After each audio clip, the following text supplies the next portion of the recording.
Hello dear students and parents. हम Sherwani classes Nanded से sherwani sir बोल रहे हैं, जो कि हम शेरवानी सर 22 सालों से फिजिक्स की बच्चों को आईआईटी और नीट के बच्चों को ट्रेनिंग दे रहे हैं। लास्ट 3 इयर्स से हम नांदेड़ में आकर के नीट के बच्चों को ही केवल फिजिक्स की कोचिंग दे रहे हैं, फिजिक्स में बच्चों को ट्रेन कर रहे हैं, जिसमें फिजिक्स बच्चे अच्छा खासा मार्क्स स्कोर कर रहे हैं। 140 के ऊपर 150 प्लस के ऊपर बच्चे, बहुत सारे बच्चे हर साल मार्क्स अचीव कर रहे हैं। अब मैं ये वीडियो इसलिए बना रहा हूँ कि 2021 का एग्जाम हो गया, बहुत सारे बच्चे सिलेक्ट हो गए और बहुत सारे बच्चे आकर बॉर्डर लाइन पर रुक गए। ये वीडियो बॉर्डर लाइन वाले बच्चों के लिए है, जो बच्चे बायोलॉजी में तो 300 के ऊपर, केमिस्ट्री में 125 के ऊपर मार्क्स लेकर गए हैं, लेकिन फिजिक्स में उनके मार्क्स 25, 30, 40, 45, 50 और 60 नंबर होने के बावजूद वो नीट में सेलेक्ट नहीं हो पा रहे, जिसमें उनका ये फिजिक्स ही एक मेन कारण बन रहा है सिलेक्ट न होने का, यानी मेरिट लिस्ट में ना आने का। कोई 450, कोई 488, कोई 400, 500 नंबर, कोई 100, 500 नंबर ला करके बच्चे इस यहाँ तक मेहनत करके आकर के वो रुक गए। हालांकि उनकी मेहनत में कोई कमी नहीं रही और उनकी कोचिंग में कोई कमी नहीं रही, उन्होंने पूरी मेहनत किया, पूरे लगन के साथ किया, लेकिन जो है कुछ न कुछ कहीं ना कहीं तो कमी रह गई थी, जिसकी वजह से उनके फिजिक्स में मार्क्स इतने कम आए। इसमें बहुत सारे बच्चे तो कहीं ना कहीं एडमिशन ले रहे हैं, कोई बीएएमएस में, कोई बीयूएमएस में, कोई अपना पेमेंट सेट पे, लेकिन बहुत एक अच्छी खासी तादाद है बच्चों की जो इस कैटेगरी में, इस रेंज में आ गई है 400 के ऊपर या 350 के ऊपर, 350 लेकर के 550 के बीच में बच्चे ऐसे आ गए हैं, जो कि वो कुछ बच्चे तो अभी काउंसलिंग का वेट कर रहे हैं, लेकिन बहुत सारे बच्चों ने अपना रिपीट का मन बना लिया है। प्रॉब्लम उनके सामने क्या आ रही है कि फिजिक्स को कैसे इंप्रूव करें, और फिजिक्स को जब यहाँ पर नांदेड़ के अंदर जब बच्चा आ रहा है तो वो भीड़ में जब जाता है तो भीड़ में उसकी प्रॉब्लम सॉल्व नहीं हो पा रही है। पता चला कि 12th में भी वही गलती हुई, रिपीटर में भी वही गलती हुई, और रिपीट में भी उसको भीड़ की वजह से वो बहुत सारे बच्चे उस भीड़ का फायदा उठा रहे हैं और बहुत सारे बच्चे उस भीड़ का हिस्सा बन करके उनको फायदा नहीं मिल पा रहा है। वो उनकी अपनी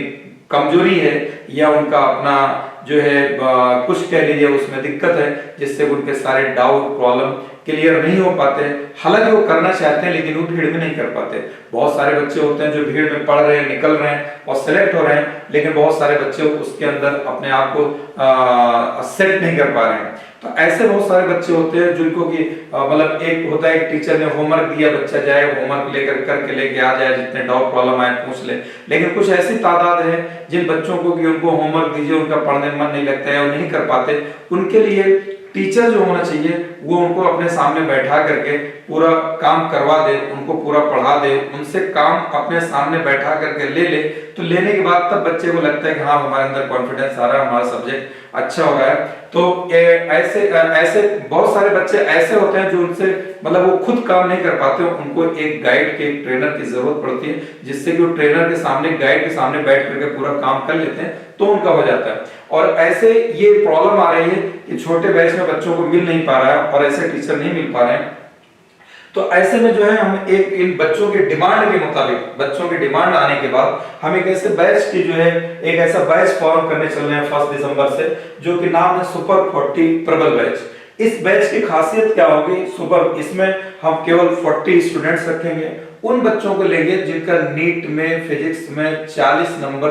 तकरीबन आया, 40 मार्क्स 2021 की नीट में पाया, या 41 हो या 50 हो या 60 हो। ऐसे बच्चे जो इतने मार्क्स लाए हैं और वो सिलेक्ट नहीं हो पा रहे हैं, वो बच्चे कमजोर नहीं है, लेकिन उनके मेहनत में कोई कमी नहीं है, उनका सब्जेक्ट अच्छा नहीं हो पा रहा है, उनको अपना फिजिक्स का सब्जेक्ट इंप्रूव करना है। वो बायो में फिर ले लेंगे 325 के ऊपर आ जाएगा, केमिस्ट्री में फिर उनका 140 के ऊपर आ जाएगा, लेकिन उनको फिजिक्स में आकर के दिक्कत आ रही है। ये बच्चे ऐसा चाहते हैं कि इनके साथ इनको पढ़ाया जाए और वहीं पर बैठा के इनसे डीपीपी शीट वगैरह सॉल्व करा दिया जाए, जिससे कि इनका इंप्रूव हो जाए, ये सब्जेक्ट इंप्रूव हो जाए। अब इसमें इंप्रूव करने के लिए क्या होता है, बहुत जगहों पर बच्चे लेट हो गए हैं, कोचिंग में जा रहे हैं, तो बेसिक चीज हो गई है, उनको कहा जाता है कि ये बेसिक चीज आप ऐप पे देख लीजिए, ऑनलाइन देख लीजिए, क्योंकि फिजिक्स पढ़ाने का एक सलीका और तरीका है। जब तक बच्चे का basic maths management, trigonometry, differentiation, integration, algebra, coordinate और इसके साथ ग्राफ्स, बेसिक ग्राफ्स, वेक्टर्स इतना अगर अच्छा नहीं होगा तो बच्चे को आगे फिजिक्स समझने में दिक्कत आएगी और चैप्टर में प्रॉब्लम वैसे वैसे बनी रहेगी। बच्चा कोशिश करना चाहेगा लेकिन उससे प्रॉब्लम नहीं बनती तो उठा करके वो फिर सब्जेक्ट को कहता है चलिए अगला चैप्टर पढ़ेंगे या अगले चैप्टर को समझेंगे, उसका चैप्टर दिन ब दिन कमजोर होता चला जाता है। लेकिन लेट होने की वजह से इसमें क्या होता है कि टीचर हर जगहों पर तकरीबन ये चीजें हो जाती है, बच्चों को कहा जाता है तो हल्की चीजें तुम समझ जाओगे और हालांकि बच्चा वही नहीं समझ पाता है, वही दिक्कत आती है। तो हम एक ऐसा बैच फॉर्म करने चल रहे हैं जो फिजिक्स पढ़ाने का सलीका और तरीका है। पहले बेसिक उनका अच्छा करेंगे, बेसिक अच्छा करने के बाद बेसिक मैथ्स अच्छा करने के बाद ग्राफ, क्योंकि ग्राफ पे हर साल नीट में प्रॉब्लम आती है और ग्राफ से बच्चा घबराता है, इंटीग्रेशन से बच्चा घबराता है। ये चीजें इनका जो है पहले स्ट्रॉन्ग करेंगे। इसका वेक्टर से हमेशा एक प्रॉब्लम आती है और इन चीजों को जिनका हमने नाम लिया ये फिजिक्स के हर चैप्टर में जरूरत पड़ती है। अगर ये बच्चे का स्ट्रॉन्ग रहता है तो उसकी फिजिक्स अच्छी हो जाती है। अब उसको फिजिक्स पढ़ना है, इसमें हम करेंगे क्या, इस बैच में मिनिमम बच्चे रखेंगे, मिनिमम बच्चे रख करके उनको वहीं पर टीचिंग देंगे, वहीं पर 2 घंटे पढ़ाएंगे। पढ़ाने के बाद फिर उनको कम से कम 1 घंटा अपने सामने बैठा करके उनको डीपीबी दे करके, शीट दे करके, असाइनमेंट दे करके, इसमें डीपीबी किसकी रहेगी, एचसीबी की सिलेक्टेड प्रॉब्लम्स की डीपीबी रहेगी, एचसीबी की सिलेक्टेड प्रॉब्लम्स का असाइनमेंट रहेगा, एनसीईआरटी की प्रॉब्लम्स रहेगी प्लस अपने रेगुलर डीपीबी रहेगी। उनको हम बैठा करके अपने सामने बोलेंगे, बच्चे काम करेंगे, काम करने के बाद जितना वो प्रॉब्लम करेंगे, जो नहीं आएगा वहीं पर हमसे doubt on the spot clear करेंगे। अब इसमें 3 घंटे भी लग सकते हैं, 4 घंटे भी लग सकते हैं। ये बच्चे को, क्योंकि बच्चा देखिए बच्चे को 4 घंटे वैसे भी देना है, 2 घंटे कोचिंग में देगा और 2 घंटे एटलीस्ट जाके घर पे पढ़ेगा। तो अगर 2 घंटे की यहाँ टीचिंग होगी और 2 घंटे जो घर में पढ़ेगा वो काम करेगा, वही काम अगर हम अपने सामने करवा लेंगे, जो डाउट प्रॉब्लम आएगा वही ऑन द स्पॉट क्लियर कर देंगे, तो बच्चे को अच्छा भी लगेगा, उसका कोई पेंडिंग वर्क भी नहीं रहेगा कि उसका कोई पेंडिंग होमवर्क चला जा रहा है। इससे बच्चे का दिन पे दिन सब्जेक्ट अच्छा होता जाएगा। उसके बाद भी एज यूजुअल जैसे टेस्ट होता है वो टेस्ट लेंगे। इसमें क्या होगा, इसमें बच्चे का एक तो बच्चा अपनी छोटी-छोटी सारे डाउट्स टीचर के सामने वहीं पूछ लेगा। कोई होमवर्क उसका ये नहीं कि आज का टल गया, डेली काम होता चला जाएगा। सब्जेक्ट में कॉन्फिडेंस आता चला जाएगा और जो है फिर उसके बाद ये कहीं का टेस्ट देगा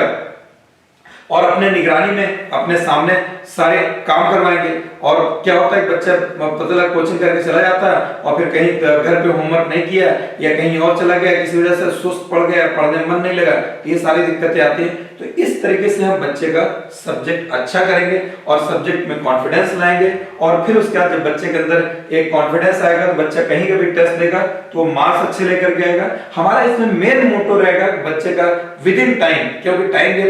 जब इतना टाइम देंगे 4 घंटे तो वहीं पढ़ाएंगे, वहीं काम कराएंगे, तो सिलेबस भी इनका जल्दी कंप्लीट होगा। 5-6 महीने के अंदर हम इनका पूरा सिलेबस भी कंप्लीट करा लेंगे, क्योंकि एग्जाम भी मान लीजिए जुलाई अगस्त में होगा, उससे पहले तो होना नहीं है क्योंकि अभी काउंसलिंग ही नहीं, वो डेट ही नहीं है, अभी काउंसलिंग जनवरी में चली गई, तो उससे पहले इतना वक्त है अपने बच्चे के पास। अच्छे से फिर उसके बाद जब ये हो जाएगा फिर इनको टेस्ट सीरीज स्टार्ट करके रिवीजन स्टार्ट करेंगे, फिर उसका टेस्ट लेंगे। टेस्ट लेने के बाद जो है उनको वहीं पर टेस्ट सीरीज स्टार्ट करके उनके जो है टेस्ट सीरीज स्टार्ट कर रिवीजन और टेस्ट सीरीज स्टार्ट करके फिर उनका मतलब बिल्कुल उनको परफेक्ट कर दिया जाएगा, जिससे कि एग्जाम में उनके मार्क्स 150 अबव आए। अच्छा देखिए रिवीजन का क्या होता है, रिवीजन का एक कॉन्सेप्ट लोगों के दिमाग में बैठा हुआ है, बार-बार मैं रिवीजन पे रुक रहा था, वो हमारे दिमाग में कोई बात आ रही थी इसलिए हम बोल नहीं पा रहे थे। इन जनरल क्या होता है, लोग बोलते हैं हम पहले पूरा आपका सिलेबस कंप्लीट कर देंगे फिर रिवीजन कराएंगे ना, हम आपका पढ़ाते रहेंगे साथ साथ रिवीजन कराते रहेंगे। जैसे हमने एक चैप्टर पढ़ा दिया, अब बच्चा भूलने लग, दूसरे चैप्टर में गए तो पिछला चैप्टर भूलने लगता है, फिर उसके अगले चैप्टर में गए फिर पिछला और भूलने लगता है। दिन पे दिन ये चैप्टर का आपका बोझ आपके ऊपर बढ़ता चला जाएगा, बच्चा पीछे का भूलता चला जाता है। तो इसमें हम क्या काम करेंगे, जो हमारे पास 3 घंटे 4 घंटे टाइम रहेगा, हम 2 घंटे के आगे की टीचिंग करेंगे, 1 घंटा बच्चे काम करवाएंगे। कोई भी एक चैप्टर पिछला हम जो है डेली उसको टच में रखेंगे। डेली हर चैप्टर से 10-10 मिनट में हमने 5-5 फार्मूले, 5-5 कॉन्सेप्ट या उनसे पूछते चले गए, 5 इस बच्चे से, 5 उस बच्चे से, 10 उस बच्चे से, इस तरीके से हर दिन हम बच्चे को फिजिक्स के अंदर ही रखेंगे। तो जो बाद में एक रिवीजन का लोग अलग से बैठा के करते हैं, कहते हैं हम रिवीजन करवाएंगे और आप लोगों को अच्छा लगता है सुनने कि हमारे बच्चे का सिलेबस कंप्लीट करने के बाद ये सर रिवीजन करवाएंगे, और बहुत सारे लोग करवाते भी हैं, लेकिन उसमें बच्चा जाता 2-3 दिन जाता है, उसके बाद सोचता है तो हम घर पे बैठकर कर लेंगे। तो लास्ट में मेन इंपॉर्टेंट होता है लास्ट में रिवीजन के साथ टेस्ट, लेकिन रिवीजन लास्ट में न किया जाए, हर दिन हम रिवाइज कराते हैं, जिससे बच्चा पूरे फिजिक्स के चैप्टर में वो घूमता रहे, टहलता रहे, इससे फिजिक्स उसका अच्छा होगा। और वो अपने छोटे छोटे डाउट जो बड़ी भीड़ में जाकर के नहीं पूछ सकता है, छोटी सी डाउट कोई 6-7 क्लास के लग रहा है, कोई 6-7 क्लास 9-10 का मैथ्स लग रहा है, बच्चा पूछने में साई नेचर का होता है तो और घबराता है, लड़कियां होती है तो और हेजिटेट करती हैं, आप हमसे फ्रेंडली पूछ सकते हैं, फ्रेंडली जो है अपने सब्जेक्ट को इंप्रूव करना है। इस बैच का जो मेन मेरा मोटो है बनाने का, वो 40 बच्चे, और नीट में आप, क्योंकि आपके अंदर भी दम होना चाहिए, खाली हम ही कराते रहे और आप चल ही नहीं पा रहे हैं, कुछ तो हल्का फुल्का दम होना, हम बेस पूरा सही करेंगे, फिर उसके बाद हम भी आपको दौड़ाएंगे, उसमें आपको दौड़ना पड़ेगा, बच्चा थोड़ा मतलब पहले से कुछ कैलिबर का होना चाहिए, इसलिए हमने मिनिमम क्राइटेरिया रखा है कि नीट में उसके 40 मार्क्स एटलीस्ट हों। और उसके बाद जो है इसलिए हम इस बैच में मेहनत करें, फिर उनको जब इनका बेस अच्छा हो जाएगा, सब कुछ अच्छा हो जाएगा, तो हम बाद में चैप्टर को जैसे चाहेंगे, अगर जल्दी बच्चे बोलेंगे टाइम दे करके जल्दी भी सिलेबस कंप्लीट हो जाएगा, एटलीस्ट 5 महीने तो लग ही जाएंगे भाई सिलेबस कंप्लीट, इससे पहले नहीं हो पाएगा, क्योंकि चैप्टर को पढ़ाना, फिर उस पे एचसीबी और एनसीईआरटी, एनसीईआरटी के डीपीबी जो प्रॉब्लम्स असाइनमेंट दे करके वहीं करवाना, इसमें वक्त लगता है। तो ये बैच हम इसलिए बना रहे हैं, तो जो इंटरेस्टेड बंदे हों इस टाइप से, क्योंकि इसकी फीस भी ज्यादा रहेगी, और फीस में कोई कंसेशन नहीं, कुछ भी नहीं, हम भी मेहनत करेंगे, और आप भी अगर मेहनत करने के लिए तैयार हो तो इस बैच के लिए कांटेक्ट करें। और ये फोन नंबर है, ये शेरवानी क्लासेस नांदेड़ में, भाग्यनगर में यशवंत कॉलेज रोड पे, वहां पर उसी यशवंत कॉलेज रोड पर है, और इस नंबर पे चाहे कांटेक्ट करें, बल्कि नंबर कांटेक्ट करने से बेटर होगा कि आप नंबर से एड्रेस पूछ करके आकर के डायरेक्ट आप हमसे मिलें, एक एक चीज क्लियर करें, फिर उसका ये बैच जो है, क्योंकि ये स्पेशल बैच है, बिल्कुल सेपरेट बैच है, बिल्कुल ये ऐसे 40 स्टूडेंट्स आएंगे कि 40 धमाके होंगे, 140 से कम इनके मार्क्स भी नहीं आएंगे। हम इस तरीके से बच्चे मेहनत करेंगे, जिन बच्चों को लगता है कि वो इतने मेहनत करने के लिए तैयार हों और इतने मार्क्स आए हैं, वो बच्चे कांटेक्ट करें। ये बैच 1 दिसंबर से स्टार्ट होने चल रहा है। Thank you.